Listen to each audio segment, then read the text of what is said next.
আসসালামু আলাইকুম, সবাই কেমন আছেন? আশা করি আল্লাহর অশেষ রহমতে সবাই ভালো আছেন। আজকে আমি আপনাদের রান্না করে দেখাবো পুঁটি মাছের ঝোল টমেটো ও আলু দিয়ে। তো প্রথমে আমি মাছগুলো ধুয়ে পরিষ্কার করে নিয়ে লবণ হলুদ দিয়ে মেখে এখন তেলের মধ্যে ভেজে নিব।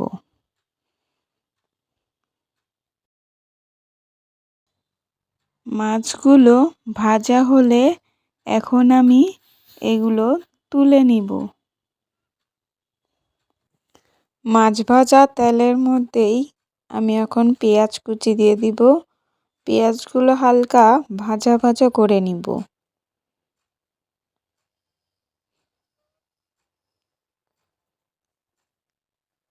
পেঁয়াজটা একটু ভাজা ভাজা হয়ে এলে এখানে আমি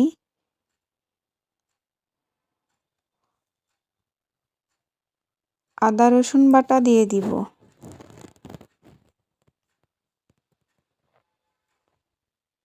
একে একে লবণ, হলুদ গুঁড়ো, মরিচ গুঁড়ো দিয়ে একটু পানি দিয়ে ভালো করে মশলাটা কষিয়ে নিব।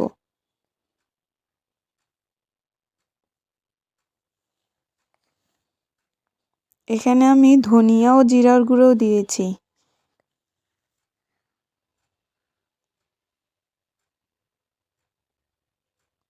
মশলাটা ভালোভাবে কষানো হয়ে গেলে এখানে আমি আলু দিয়ে দিব।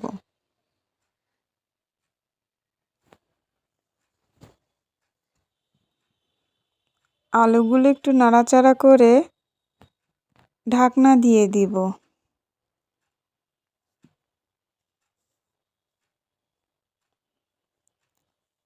5 মিনিট পর ঢাকনা তুলে একটু নেড়ে দিব।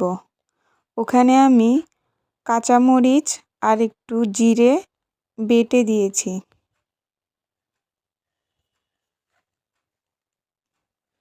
এখন ভালো মতন মিশিয়ে নাড়াচাড়া দিয়ে ঢেকে দিব।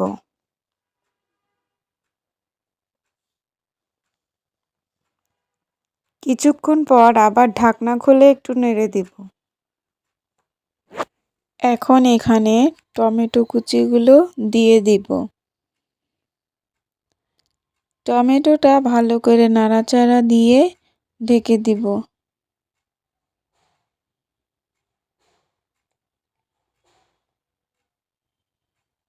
কিছুক্ষণ পর ঢাকনা খুলে আবার একটু নাড়াচাড়া করে এখানে আমি পানি দিয়ে দিব যেন আলুটা সেদ্ধ হয়। আবার কিছুক্ষণের জন্য আমি এখন ঢাকনা দিয়ে দিব যাতে এভাবে ভালো করে আলুটা সেদ্ধ হয়ে যায়। কিছুক্ষণ পর আবার ঢাকনা খুলে নাড়াচাড়া দিয়ে এবার আমি পুঁটি মাছ ভাজাগুলো দিয়ে দিব। একটু নাড়াচাড়া করে এখন আমি ঝোলের পানি দিয়ে দিব। পুঁটি মাছ সবসময় ভাজি করে রান্না করে খেতেই ভালো লাগে।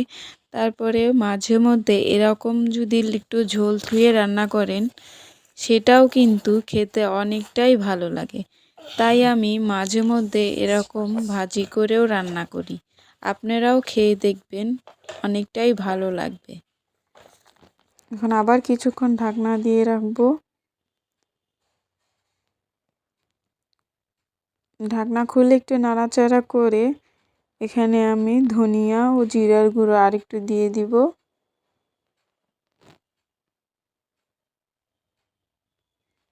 এখানে আমার একটু লবণ কম হয়েছিল তাই আমি একটু লবণ দিয়ে দিয়েছি। এখনও ধনিয়া ও জিরার গুঁড়োটা দিয়ে একটু নাড়াচাড়া করে নামিয়ে ফেলবো। আজকে এই পর্যন্তই। সবাই ভালো থাকবেন। আসসালামু আলাইকুম।